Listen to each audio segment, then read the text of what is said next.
Le chapitre 2 porte sur les molécules et les solutions. Dans cette vidéo, nous allons parler de la nature des liaisons chimiques. Il y a en fait deux catégories principales de liaisons chimiques, les liaisons ioniques et les liaisons covalentes. Une liaison ionique est une liaison où un ou plusieurs électrons sont transférés d'atomes métalliques à des atomes non métalliques.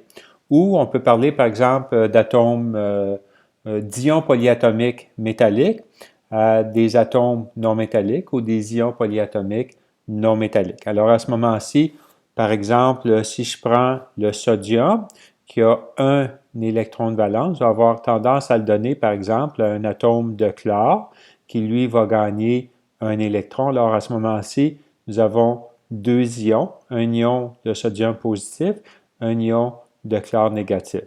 Ce que ça va donner, ça va être deux ions qui ont une charge opposée, donc ils vont s'attirer, ils vont former ce qu'on appelle un corps ionique. Donc, parfois, on va dire un corps composé, mais un corps ionique, donc composé d'ions. Alors, ça, c'est dans une situation où on a un ion métallique, un ion non métallique, mais on a déjà vu aussi qu'il y a des ions polyatomiques. Alors, par exemple, ça peut être un ion métallique avec un ion polyatomique négatif, comme par exemple du bicarbonate ou du sulfate.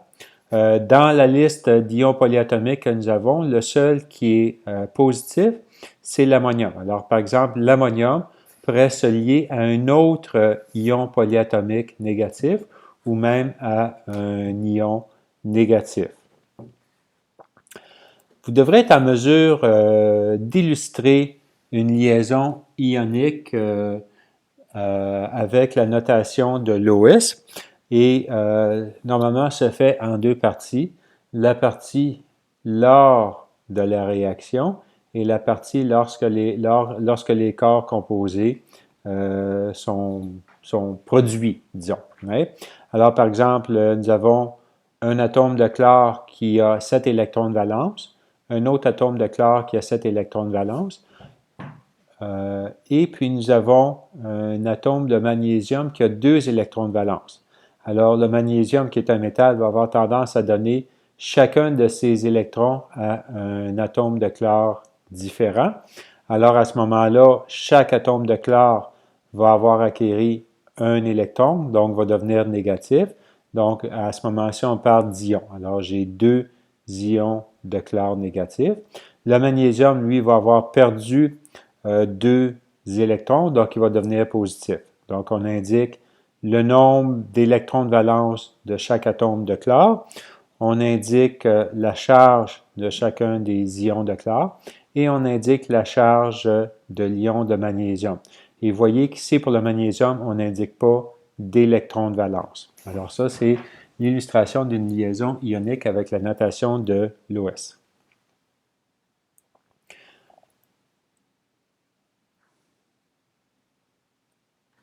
Les composés ioniques, ce sont souvent des solides cristallins, donc par exemple des sels. Dans le cas de liaison covalente, c'est lorsque ni un ni l'autre des atomes peut arracher un électron à l'autre atome, mais ils vont se partager des électrons. Alors, pensons par exemple au fluor. Le fluor appartient à la famille 7A, donc ils ont 7 électrons de valence.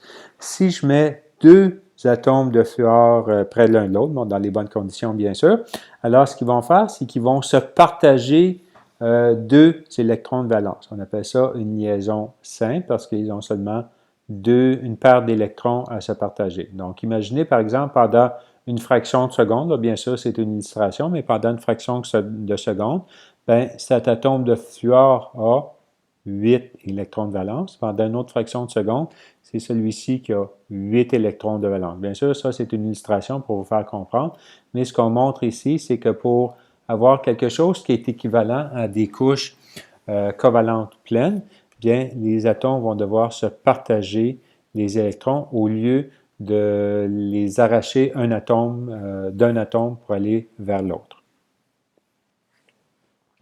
Les composés covalents sont souvent des liquides ou des gaz.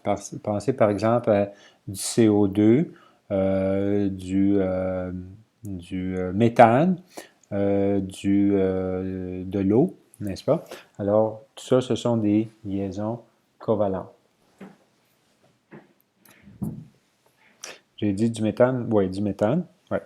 Alors, maintenant, dans certaines situations, plus qu'une paire d'électrons peuvent être partagés. Pensons par exemple à l'oxygène. Alors, l'oxygène est dans la famille 6A, donc ça veut dire qu'il y a 6 électrons de valence. Chaque atome d'oxygène aimerait ça gagner 2 électrons pour avoir une couche électronique pleine. Alors, à ce moment-ci, ce qu'ils vont faire, c'est que les deux atomes vont se partager 2 paires d'électrons. Donc, si on regarde ici, momentanément, l'atome de gauche a 8 électrons. Momentanément, l'atome de droite a 8 électrons. Alors, on représente encore là, notation de Lewis, le partage des électrons, des paires d'électrons comme ceci. Donc, on devrait être capable de compter 8 électrons d'un côté ou 8 électrons de l'autre. Bien sûr, sans ajouter des électrons. Il y a certaines liaisons covalentes où les charges ne sont pas partagées également. Il en résulte d'une polarisation de la molécule. Par exemple, dans le cas d'une molécule d'eau, bien, il y a un côté qui est plus positif, où sont les atomes d'hydrogène, et un côté qui est plus négatif, où est l'atome d'oxygène. Ce qui fait que l'eau a une très grande capacité à se combiner avec d'autres substances et très souvent est nécessaire pour des réactions chimiques, justement à cause de cette particularité.